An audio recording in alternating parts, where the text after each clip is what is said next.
UP polytechnic intense exam 2023 की preparation के लिए आज हम आपको कराने वाले हैं ग्रुप ए के छात्र छात्राओं के लिए मोस्ट इम्पॉर्टेंट 30 क्वेश्चन।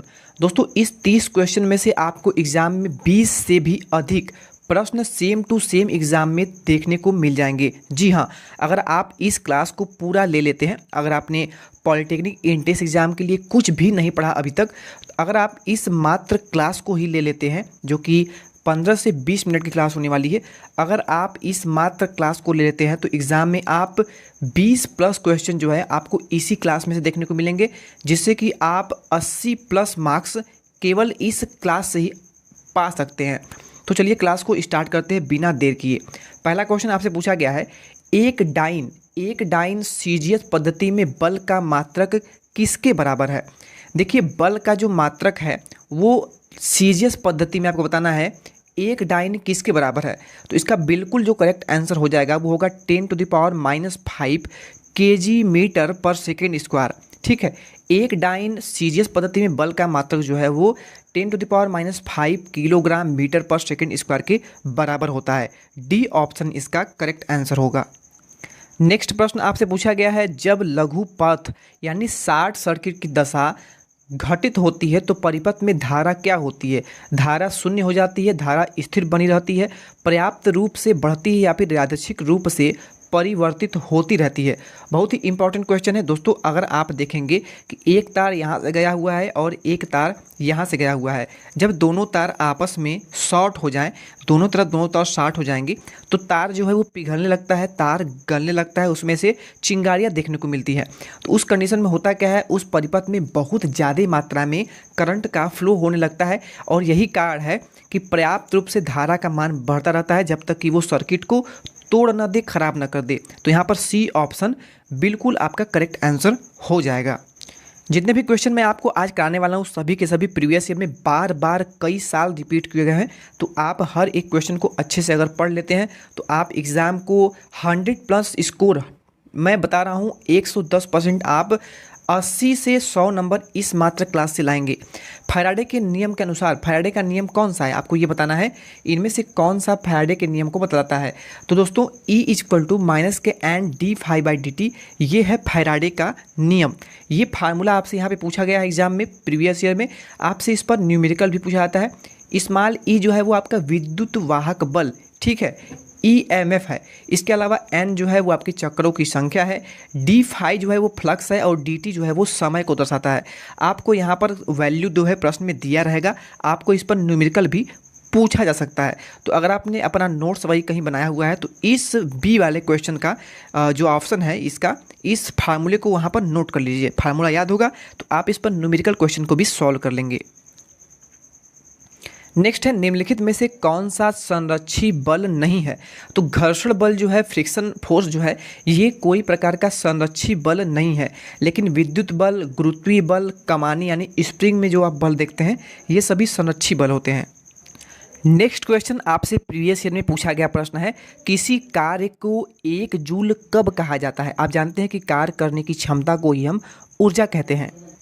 यहाँ पर आपको एक फार्मूला जो है वो याद होना चाहिए, आपने बचपन में ये फार्मूला जरूर पढ़ा होगा, पिछली कक्षा में पढ़ा होगा, W=F×K/d। ये फार्मूला आपने जरूर पढ़ा होगा, नहीं पढ़ा है तो इसको नोट कर लीजिए। W जो है वो कार्य है, F जो है वो फोर्स यानी बल है, D जो है वो विस्थापन है। आपको सेम प्रकार का इसी प्रकार का क्वेश्चन देखने को मिलेगा जहाँ पर जब 4 न्यूटन बल किसी वस्तु को 25 सेंटीमीटर विस्थापित करता है तो इसी को हम किसी कार्य को 1 जूल कहा जाता है। ऑप्शन नंबर ए इस क्वेश्चन का बिल्कुल करेक्ट आंसर होगा। यहाँ पर आपको ये ऑप्शन ए जो दिया है वो आपको न्यूमेरिकल क्वेश्चन में दे देगा। यहाँ पर 4 न्यूटन का बल दिया है तो यहाँ पर आप W आपको कार्य पूछा होगा प्रश्न में, आप क्या करेंगे W का मान निकालने के लिए 4 न्यूटन का बल दिया है तो यहाँ पे 4 रखेंगे, इनटू में D जो है वो विस्थापन है जो कि 25 सेंटीमीटर है तो यहाँ पे 25 रखेंगे। लेकिन यहाँ पे एक चीज़ का ध्यान रखना आपको है, क्योंकि ये 25 सेंटीमीटर में दिया है तो इसको मीटर में चेंज करेंगे तो 25 को हम 100 से भाग देंगे तो 10⁻⁻2 हो जाएगा। 25 × के 10⁻⁻2 कर देंगे, यहाँ से आपका W यानी कार्य का जो मान है आप ज्ञात कर लेंगे। तो बहुत ही इंपॉर्टेंट क्वेश्चन है, आपसे यहाँ पे न्यूमेरिकल पूछा सकता है और हालांकि ये प्रश्न भी बहुत ही ज़्यादा इंपॉर्टेंट है, प्रीवियस ईयर में बहुत बार रिपीट किया गया है। नेक्स्ट है, दो सदिशों का परिणामी अधिकतम होगा जब उनके बीच का कोण कितना हो। दो सदिशों का परिणामी कितना होगा जब उनके बीच का कोण कितना हो। तो अगर उनके बीच का कोण 0 डिग्री हो तो उनके जो बीच परिणामी होगा, परिणामी वो अधिकतम होगा। ए ऑप्शन इस क्वेश्चन का सही आंसर हो जाएगा। दोस्तों ये क्वेश्चन बहुत ही इजी है, अगर आप थोड़ा सा भी कॉमन सेंस लगाते हैं, थोड़ा सा भी दिमाग लगाते हैं तो इसका आंसर दे पाएंगे। बंद परिपथ यानी शॉर्ट सर्किट को कौन दर्शाता है।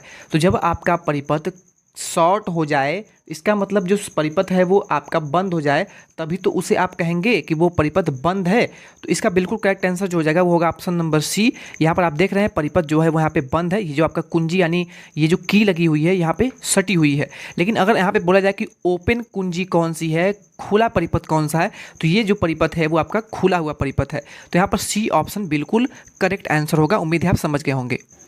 नेक्स्ट क्वेश्चन आपसे पूछा गया है, इनमें से सही संबंध कौन सा है। तो tau equal to F into D जो है ये बिल्कुल सही फार्मूला है। इसके अलावा ये सब जो फार्मूले हैं वो गलत हैं, इसी को पक्षांतर करके बनाए गए हैं। सही फार्मूला जो है वो है आपका tau equal to F into D. Option number A इसका बिल्कुल करेक्ट आंसर हो जाएगा। नेक्स्ट है, बल आघूर्ण कहलाता है। तो अभी आपने जो टाउ लिखा था इसको हम बल आघूर्ण इसी को ही कहते हैं। बल आघूर्ण जो होता है वहाँ पर ऑप्शन नंबर सी, किया गया जो कार्य है उसी को हम कहते हैं बल आघूर्ण। आपको मैंने अभी पिछले क्वेश्चन में फार्मूला बताया था W equal to F into D, और यहाँ पर टाउ इक्वल टू भी एफ इंटू डी होता है। यानी कार्य और बल आघूर्ण दोनों जो है वो आपका सेम ही होता है, जो कि कार्य यानी फोर्स और विस्थापन के गुणनफल के बराबर होता है।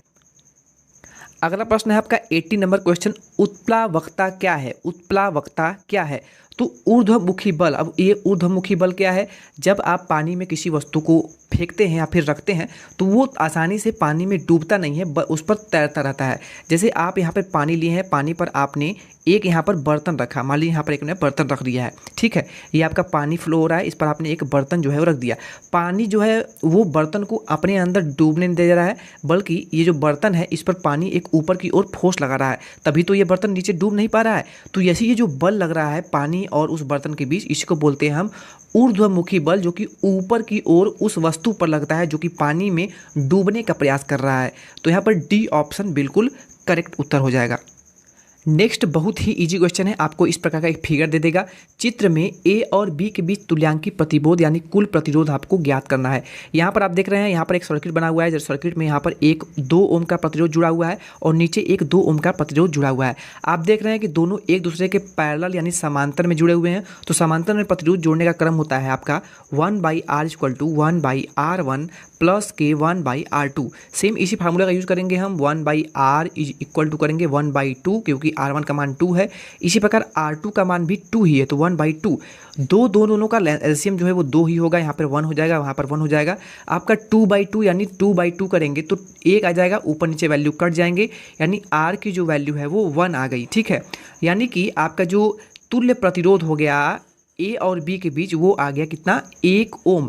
यहाँ पर बी ऑप्शन इस क्वेश्चन का बिल्कुल करेक्ट आंसर होगा। इसका एक ट्रिक भी है, अगर यहाँ पे 2 ओम प्रतिरोध है, यहाँ पे 2 ओम प्रतिरोध है, जब दोनों प्रतिरोध ऊपर नीचे समांतर क्रम में जुड़े हों और वो बराबर हो तो आप किसी एक प्रतिरोध को आधा कर देते हैं, वही आपका करेक्ट आंसर हो जाता है।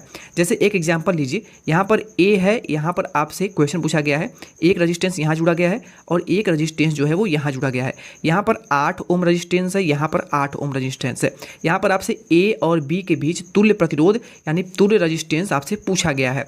तो ए और बी के बीच आप जब रजिस्टेंस निकालते हैं तो आप देख रहे हैं यहाँ पर भी 8 ओम है और यहाँ पर भी 8 ओम का प्रतिरोध, जो कि दोनों आपस में समांतर में यानी पैरेलल कंडीशन में जुड़े हुए हैं। इस कंडीशन में आप इसको सॉल्व मत करिए, आप सीधे इस किसी एक प्रतिरोध का, यानी 8 ओम ये भी है, 8 ओम ये भी है, तो किसी एक प्रतिरोध का आधा कर दीजिए यानी 4 ओम कर दीजिए, यही आपका करेक्ट आंसर हो जाएगा। आपको इसको सॉल्व करने की आवश्यकता ही नहीं है, एग्जाम में ये आपके टाइम को ही बहुत ज़्यादा बचाएगा। नेक्स्ट क्वेश्चन आपसे पूछा गया है, किसी प्रत्यावर्ती धारा की आवृत्ति 3 हर्ट्ज है, इसका आशय क्या है। दोस्तों आप जानते हैं कि हर्ट्ज यानी जो फ्रीक्वेंसी होती है वो ट्रांसफार्मर में फ्रीक्वेंसी बिना बदले वो आपके पावर को स्टेप अप या फिर स्टेप डाउन करता है, ये आप अच्छे से जानते हैं, ठीक है। लेकिन यहाँ पे पूछा गया है कि प्रत्यावर्ती धारा में आपका फ्रीक्वेंसी तो होता ही है, तो अगर आवृत्ति 3 हर्ट्ज है तो इसका मतलब है क्या। 3 हर्ट्ज फ्रीक्वेंसी का मतलब, आवृत्ति का मतलब क्या होता है, तो इसका मतलब होता है इसमें आवृत्ति 3 साइकिल पर सेकेंड है, यानी 3 साइकिल जो है वो हर 1 सेकेंड में कंप्लीट कर रहा है। तो 82 का यहाँ पर बी ऑप्शन जो है आपका बिल्कुल करेक्ट आंसर हो जाएगा। नेक्स्ट क्वेश्चन बहुत ही इंपॉर्टेंट है, ये सब बहुत ही इजी क्वेश्चन है। अगर आपको इसका आंसर नहीं आ रहा है तो आप डिप्लोमा मत करिए। 83 ओम के नियम के अनुसार विभवांतर तथा धारा में सही संबंध क्या है? ओम का नियम आपको पता है? किसको नहीं पता होता है? V is equal to I into R, यही तो होता है ओम का नियम। अब यहाँ पे आप देख रहे हैं V जो है वो डायरेक्टली प्रोपोर्शनल किसके है? I के है, तो यही तो हो गया आपका correct answer, V is proportional to I। अगर आपसे पूछ लिया जाए कि V is proportional to 1/I, तो ये पॉसिबल ही नहीं है। V is proportional to 1/Q, तो ओम के नियम में Q यानी आवेश कहाँ से आ गया? तो यहाँ पर बिल्कुल करेक्ट आंसर जो आपका होगा वो A ऑप्शन ही हो जाएगा। नेक्स्ट क्वेश्चन है, यदि दो प्रतिरोधक, दो रेजिस्टेंस, एक है आपका R1 और एक है आपका R2, दोनों जब है श्रेणी क्रम में जुड़े हों तो उनके तुल्यांकी प्रतिरोध R का मान क्या हो जाएगा? अभी आपने देखा था दो प्रतिरोध जो कि श्रेणी क्रम में नहीं बल्कि समांतर क्रम में पैरेलल में जुड़े हुए थे, ऊपर क्वेश्चन में आपने देखा था। तो उस कंडीशन में क्या था? 1/R इक्वल टू दोनों प्रतिरोध R1 और 1/R2, ये दोनों इस प्रकार जुड़ गए थे। लेकिन यहाँ पर तो बोला गया है कि दोनों प्रतिरोध जो है वो समांतर में नहीं बल्कि श्रेणी क्रम में, सीरीज में जुड़े हुए हो, तो वहाँ पर आपका हो जाएगा R is equal to R1 plus R2, यही आपका इसके सही क्रम जुड़ने का हो जाएगा। तो अगर आप ऑप्शन देखेंगे तो यहाँ पर ऑप्शन नंबर सी जो है ये आपका R is equal to R1 plus R2, ये श्रेणी क्रम में जुड़े प्रतिरोधों का तुल्यांकी प्रतिरोध हो जाएगा। सी ऑप्शन यहाँ पर आपका बिल्कुल करेक्ट आंसर हो जाएगा। ओके, नेक्स्ट क्वेश्चन है, विद्युत ऊर्जा का मान होगा, विद्युत ऊर्जा का मान होगा, तो विद्युत ऊर्जा का मान होगा I² RT। यहाँ पर ऑप्शन नंबर ए जो है इस क्वेश्चन का आपका बिल्कुल करेक्ट आंसर हो जाएगा। बहुत ही इंपॉर्टेंट क्वेश्चन है और आपके आने वाले एग्जाम के लिए बहुत ही ज़्यादा इंपॉर्टेंट हो जाता है, क्योंकि प्रीवियस ईयर में ये बार बार पूछा गया है। और किसी भी एग्जाम के लिए प्रीवियस ईयर का जो क्वेश्चन पेपर है वो वरदान साबित होता है, क्योंकि प्रीवियस ईयर क्वेश्चन पेपर से आपके 50% जो क्वेश्चन है वो रिपीट होते रहते हैं। अगला जो मैं आपको प्रश्न कराने वाला हूं इसको बिल्कुल रट जाइएगा, सेम यही क्वेश्चन एग्जाम में आएगा। 2 मिनट के लिए प्रतिरोधक तार को 12 वोल्ट के साथ जोड़ने पर 3.5 एम्पियर की धारा प्रवाहित होती है, तार में ऊर्जा क्या होगी? अब यहाँ पे आपको प्रश्न देखते ही सभी वैल्यू को पहले लिख लेना है ताकि आपको ये क्वेश्चन इजी लगे। देखिए यहाँ पर टी यानी समय का मान आपको प्रश्न में दिया है, कितना दिया है? 2 मिनट दिया है, मिनट में दिया है, इसको आप सेकेंड में जरूर चेंज कर लेंगे। सेकेंड में चेंज करने के लिए यहाँ पे आप 60 से मल्टीप्लाई कर देंगे, ये सेकेंड में चेंज हो जाएगा। भी यानी वोल्टेज का जो मान है वो आपको दिया है कितना? 12 वोल्ट दिया है। इसके अलावा धारा का मान यानी आई का मान जो है वो दिया है कितना? 3.5 एम्पियर। आपको फार्मूला यूज करना है, आप जानते हैं ऊर्जा इक्वल टू आपका होता है V into I into T, U equal to VIT, ये फार्मूला आपको बिल्कुल याद होना चाहिए। अब आपको VIT तीनों की वैल्यू दी है यानी आपको तीनों को ही आपस में गुणा कर देना है, U की वैल्यू यानी ऊर्जा जो है वो ज्ञात हो जाएगी। चलिए 2 इंटू 12 इंटू 3.5 हम आपस में गुणा कर लेते हैं। 35 और 2 का मल्टीप्लाई करेंगे तो 70 यानी 7 हो जाएगा, और 12 का जब आप 7 में मल्टीप्लाई करते हैं तो आपका जो टोटल वैल्यू सॉल्व करने पर आएगा वो आ जाएगा आपका कितना आ जाएगा? बताइए कितना आ जाएगा सॉल्व करने पर? इसको आप सॉल्व करिए दोस्तों, इसको सॉल्व कर लेंगे तो आपका बिल्कुल करेक्ट आंसर जो है वो आ जाएगा। कैसे आ जाएगा? जब आप 35 का 2 में मल्टीप्लाई करेंगे तो 70 आएगा, और यहाँ पे एक पॉइंट पे दशमलव लगा हुआ है, 7 हो जाएगा। तो यहाँ पे आपका हो जाएगा 12 इंटू 7, लेकिन यहाँ पर आपका 2 मिनट था जिसको कि आपको सेकेंड में चेंज करना था, इसलिए यहाँ पे आप 60 से भी मल्टीप्लाई करेंगे, ये आपने छोड़ दिया था ऊपर। जब इसको आप आगे सॉल्व आउट करेंगे तो आपका टोटल जो वैल्यू आएगा वो 50, 40 ये आपका जूल आ जाएगा, क्योंकि ऊर्जा का जो मात्रक होता है वो जूल ही होता है। तो यहाँ पर 50, 40 यानी ऑप्शन नंबर बी जो देख रहे हैं यही आपका बिल्कुल करेक्ट आंसर हो जाएगा। उम्मीद है आपको ये क्वेश्चन समझ में आ गया होगा। आपको केवल U equal to VIT formula use करना है, U equal to V into I into T, इस फार्मूले के अकॉर्डिंग तीनों का आपस में मल्टीप्लाई कर देना है। बस ध्यान ये रखना है कि जो समय है वो आपका सेकेंड में होना चाहिए, नहीं तो आपका आंसर जो है वो गलत हो सकता है। नेक्स्ट क्वेश्चन है, कूलाम पर सेकेंड बराबर है, बच्चा ये फार्मूला जानता है, Q is equal to I into T. ये फार्मूला बेसिक क्वेश्चन है अगर आप पढ़ाई करते हैं तब, क्योंकि ये फार्मूला जो है वो बिल्कुल बेसिक क्वेश्चन है, बिल्कुल बेसिक फार्मूला है। इस पर अगर आपको न्यूमेरिकल आता है तो आपको सॉल्व करना आना चाहिए। Q equal to I into T, यहाँ पर कूलाम पर सेकेंड किसके बराबर पूछा गया है? तो यहाँ पर आप देख रहे हैं कूलाम यानी आपका आवेश है, और यहाँ पे T यानी सेकेंड है। तो यहाँ पर I इज इक्वल टू जब निकालेंगे I इक्वल टू क्या हो जाएगा? Q बाई टी हो जाएगा। अब आप देखेंगे तो यहाँ पर क्यू यानी कूलाम और टी यानी सेकेंड, यानी कूलाम पर सेकेंड, ये बिल्कुल यहाँ से मैच हो रहा है। और यहाँ पे आई बराबर है तो यहाँ पर आप लिख देंगे कि ये एम्पियर, आई यानी धारा, धारा का मात्रक एम्पियर, तो एम्पियर के बराबर ही कूलाम पर सेकेंड है। तो 87 का आपका बिल्कुल करेक्ट आंसर हो जाएगा ऑप्शन नंबर डी। ठीक है, उम्मीद है आपको ये क्वेश्चन बहुत ही अच्छे से क्लियर हो गया होगा। नेक्स्ट है, उर्वरक के रूप में निम्नलिखित में से किसे प्रयुक्त नहीं किया जाता है? खेतों में उर्वरक के रूप में यानी खाद्य के रूप में किसे प्रयोग नहीं किया जाता? तो अमोनियम सल्फाइड जो है इसे हम खाद्य के रूप में खेतों में उपयोग में नहीं लेते हैं। तो बी ऑप्शन यहाँ पे बिल्कुल करेक्ट आंसर होगा। नेक्स्ट है, जब प्रतिबिंब अनंत पर बनता है तो दूरदर्शी की आवर्धन क्षमता जो है वो कितनी हो जाती है? जब प्रतिबिंब, किसी वस्तु का प्रतिबिंब जो है वो अनंत पर, इनफाइनाइट पर बन रहा है, तो दूरदर्शी की बात करी गई है, उसकी आवर्धन क्षमता जिसको कि हम एम से लिखते हैं, वो क्षमता किसके बराबर होगी आपसे ये पूछा गया है। तो उसकी जो आवर्धन क्षमता होगी वो F O by F E की होगी, लेकिन वैल्यू जो है वो एफ ओ का वो निगेटिव में होगा। तो यहाँ पर ऑप्शन नंबर ए जो है आपका बिल्कुल करेक्ट आंसर होगा। ध्यान रखिएगा, माइनस के F O by F E होता है। ठीक है, नेक्स्ट है, कोण, जो कोई वस्तु हमारी आँख पर बनती है वो क्या कहलाता है? वह वस्तु, किसी वस्तु का प्रतिबिंब हमारे आँखों पर जो पड़ता है वो किस एंगल पर बनता है कि हमें वस्तु का प्रतिबिंब स्पष्ट एवं स्वच्छ दिखाई देता है? तो उस कोण को कहते हैं दर्शन कोण। दर्शन कोण पर बनने वाला प्रतिबिंब जो हमारी आँखों में बनता है, दर्शन कोण पर बनता है, तभी हमें उस वस्तु का प्रतिबिंब स्वच्छ एवं साफ दिखाई पड़ता है। ओके, तो यहाँ पर आपका बी ऑप्शन दर्शन कोण बिल्कुल करेक्ट आंसर होगा। नेक्स्ट क्वेश्चन है, निम्नलिखित में से कौन सा रासायनिक परिवर्तन है? तो रासायनिक परिवर्तन यानी दूध का खट्टा हो जाना, ये आपका रासायनिक परिवर्तन है। ठीक है, तो यहाँ पर ऑप्शन नंबर डी आपका बिल्कुल करेक्ट आंसर होगा। जल में शर्करा का घुल जाना, जल में चीनी का घुल जाना, ये भौतिक परिवर्तन है। क्यों? ऐसा परिवर्तन जिसको कि हम पुनः फिर से प्राप्त कर सकें उसे हम भौतिक परिवर्तन कहते हैं। बर्फ का पिघलना, अगर बर्फ जो है वो पिघल गया, बर्फ जो है वो पिघल गया तो वो पानी बन गया, लेकिन आप पानी को फिर से जमा करके बर्फ में बदल सकते हैं, तो ये आपका रासायनिक परिवर्तन नहीं होगा। लेकिन यहाँ पर ऐसा परिवर्तन जिसको कि हम पुनः प्राप्ति में न ला सकें, जैसे कि कोयला का जलना, कोयला एक बार जल गया तो वो राख बन गया, उसे हम फिर से कोयला नहीं बना सकते। ठीक है, तो ये आपका रासायनिक परिवर्तन कहलाएगा। यहाँ पर दूध का खट्टा हो जाना, ये आपका रासायनिक परिवर्तन है। क्या आप फिर से इससे दूध बना सकते हैं? आप कहेंगे नहीं बना सकते हैं सर, इसीलिए डी ऑप्शन करेक्ट हो जाएगा। रासायनिक परिवर्तन आपसे पूछा गया था। अगला क्वेश्चन है, क्षारीय विलयन का पीएच मान कितना होता है? यहाँ पर क्षारीय बोलने में आपका मुंह जो है वो खुल जा रहा है, तो यहाँ पर अगर यहाँ पे हम 7 लिख रहे हैं, ध्यान से समझिएगा, आपको कभी जीवन में नहीं भूलेगा। यहाँ पर हम लिख रहे हैं 7, अब आप क्षारीय बोल रहे हैं तो आपका मुंह जो है वो खुल जा रहा है। क्षारीय बोलने पर मुंह खुल रहा है यानी जो वैल्यू है वो ऊपर जा रहा है, यानी क्षारीय बोलने में आपको ज़्यादा समय लग रहा है यानी इसका वैल्यू ऊपर जा रहा है। वही अगर आप अम्लीय बोलते हैं तो वैल्यू जो है वो नीचे, तरफ तो जो है वो नीचे घट रहा है। ठीक है, तो अम्लीय यानी कि 7 से जब पीएच मान कम होता है, 6, 5, 4, 3, 2, 1 ये सब वैल्यू आते हैं, तो उस मान को हम कहते हैं क्या? अम्लीय मान, पीएच मान। वहीं 7 से जो वैल्यू ऊपर जाती है तो उसे हम कहते हैं क्षारीय पीएच मान। उम्मीद है ये आपको कॉन्सेप्ट कभी जीवन में नहीं भूलेगा। क्षारीय विलयन का जो पीएच मान होता है वो कितना होता है? तो आपने अभी बताया कि क्षारीय बोलने में समय ज़्यादा लग रहा है, यानी 7 से ऊपर वैल्यू जा रही है, तो 7 से अधिक अगर पीएच मान हुआ तो वो विलयन क्षारीय होगा। ऑप्शन नंबर बी यहाँ पे इस क्वेश्चन का बिल्कुल करेक्ट आंसर हो जाएगा। दोस्तों, अगला जो प्रश्न पूछा है ये आपका पीएच मान इसमें ज्ञात करना है, और एक पीएच मान ज्ञात करने के लिए क्वेश्चन एग्जाम में 4 मार्क्स का 100% आएगा ही आएगा।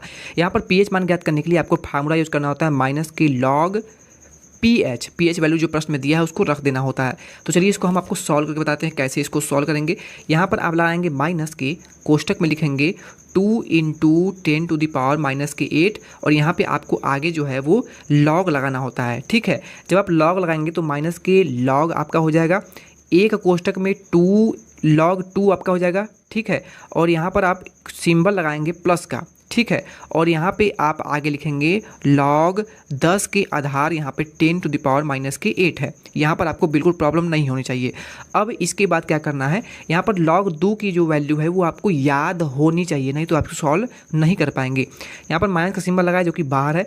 log 2 की जो वैल्यू होती है वो 30 10 होती है, ये आपको याद होना चाहिए। प्लस लगाएंगे। अब यहाँ पर जो आपका 10⁻⁻8 है तो यहाँ पे -8 log 10 इसे लिख सकते हैं। आप कहेंगे सर बिल्कुल इसे लिख सकते हैं, ये हमने लॉग के सिस्टम में पढ़ा हुआ है। तो यहाँ पर हमने लिख दिया -log 8, यहाँ पर -8 लिख दिया। अब इसको जब आगे सॉल्व करते हैं तो जब इसको आप इस कोष्टक को खोलेंगे तो यहाँ पे आपका ये माइनस हो जाएगा और ये भी आपका माइनस हो जाएगा, यानी टोटल जो वैल्यू है वो आपस में जुड़ जाएगा। 7.699 ये आपका बिल्कुल करेक्ट आंसर आ जाएगा। नेक्स्ट क्वेश्चन है, निम्नलिखित में से कौन सी अभिक्रिया अपघटन अभिक्रिया का एक उदाहरण है? निम्नलिखित में से कौन सी अभिक्रिया एक अपघटन अभिक्रिया का उदाहरण है? तो यहाँ पर जो ऑप्शन नंबर बी आप देख रहे हैं, यहाँ पर 2AgCl है और जो कि 2Ag प्लस Cl2 गैस के रूप में ट्रांसफॉर्म हो रहा है। यहाँ पर बी ऑप्शन जो है ये आपका एक अपघटन अभिक्रिया है। बी ऑप्शन बिल्कुल करेक्ट आंसर हो जाएगा। अगला क्वेश्चन आपसे पूछा गया है नौसादर। नौसादर का नाम आपने सब सुना होगा। नौसादर का रासायनिक नाम आपसे पूछा गया है क्या होता है? तो दोस्तों ध्यान रखिएगा, हमेशा याद रखिएगा, नौसादर का जो रासायनिक नाम है वो होता है अमोनियम क्लोराइड। क्या होता है? अमोनियम क्लोराइड जो है वो नौसादर का रासायनिक नाम होता है। ऑप्शन नंबर ए बहुत ही ईजी क्वेश्चन है, लेकिन जिनको नहीं आ रहा है वो याद कर लेंगे। अगला क्वेश्चन है, क्लोरोफार्म को बनाने में क्या प्रयुक्त होता है? तो क्लोरोफार्म जो है उसको बनाने में CaOCl2, ठीक है, ऑप्शन नंबर सी इस क्वेश्चन का बिल्कुल करेक्ट आंसर हो जाएगा। CaOCl2 को क्या बोलते हैं? तो इसको हम बोलते हैं विरंजक चूड़। क्या बोलते हैं? विरंजक चूड़ बोलते हैं इसे, हमें क्या बोलते हैं? विरंजक चूड़। तो ये भी क्वेश्चन आपसे एग्जाम में पूछा जा सकता है। इसके अलावा याद रखिएगा क्लोरोफार्म का जो उपयोग है वो शल्य चिकित्सा में बेहोशी लाने में, अगर आप क्लोरोफार्म सूंघ लेते हैं तो आपको बेहोशी आ सकती है, ठीक है। तो क्लोरोफार्म का एक ये क्वेश्चन भी एग्जाम में बहुत बार पूछा जाता है। तो यहाँ पर विरंजक चूड़ जो है इसको बनाने में क्लोरोफार्म का प्रयोग किया जाता है, ठीक है, इसको याद रखिएगा। अगला है, निम्नलिखित में से कौन सा एक परमाणुक यानी तत्व नहीं है, मोनोटॉमिक तत्व नहीं है?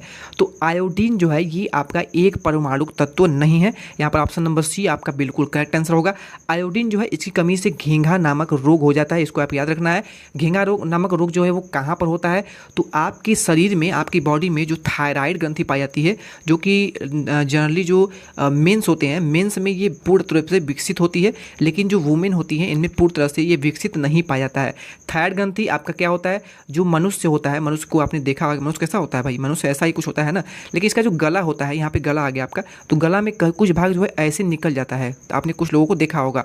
तो यहाँ पर जो गला है ये कुछ इस प्रकार का आगे का निकल जाता है ना, इसी को बोलते हैं हम थायराइड ग्रंथि, ठीक है। ये आपने लड़कों में देखा है कि ज़्यादा निकला होता है, लेकिन महिलाओं में ये अल्प विकसित होता है। तो ये थायराइड ग्रंथि जो है वो आयोडीन कमी से फूल जाता है और इसमें घेंघा नामक रोग हो जाता है। तो ये आपके ये कई सारे क्वेश्चन इस क्वेश्चन से बन जाते हैं। अगला है, डोलोमाइट का सूत्र क्या है? प्रीवियस ईयर में पूछा गया था डोलोमाइट, इसका सूत्र क्या होता है? तो याद रखना है MgCO3 × CaCO3, ये होता है आपका डोलोमाइट का सूत्र, ठीक है। ऑप्शन नंबर सी इस क्वेश्चन का बिल्कुल करेक्ट आंसर हो जाएगा। अगला प्रश्न है, प्रगलन के लिए प्रयुक्त भट्ठी कौन सी है? यानी प्रगलन की जो क्रिया होती है, धातु के शोधन की क्रिया में प्रगलन की क्रिया जो होती है उसमें कौन सी भट्ठी प्रयुक्त होती है? तो प्रगलन में हम परावर्तनी भट्ठी का प्रयोग करते हैं। किस भट्ठी का? परावर्तनी भट्ठी का प्रयोग करते हैं। इसको आपको बिल्कुल याद रखना है। दोस्तों अब हम आ गए हैं आखिरी प्रश्न पर। निम्न में से धातु मल जो है इसका सूत्र क्या होता है? धातु मल का सूत्र इनमें से क्या होता है? तो CaSiO3 ये है आपका धातु मल का सूत्र। यानी जब आप धातु का शोधन करते हैं तो लास्ट में जो आपको गंदगी, जो अशुद्धियाँ मिलती हैं उसको हम बोलते हैं धातु मल। धातु मल का जो सूत्र होता है वो CaSiO3 होता है, इसको आपको बिल्कुल याद रखना है। तो दोस्तों ये हमने आपको टोटल 30 क्वेश्चन कराए हैं जो कि आपके एग्जाम की दृष्टि से बहुत ही ज़्यादा इंपॉर्टेंट है। इस पूरे क्वेश्चन में से आपको 20 से भी अधिक क्वेश्चन, 25 क्वेश्चन लगभग आपके सेम टू सेम एग्जाम में देखने को मिलेंगे।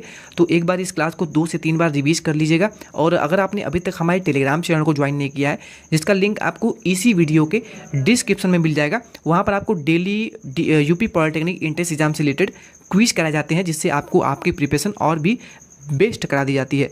तो अगर आपने टेलीग्राम को ज्वाइन नहीं किया है तो जरूर ज्वाइन कर लीजिएगा। और क्लास कैसी लगी कमेंट करके जरूर बताइएगा। Thank you.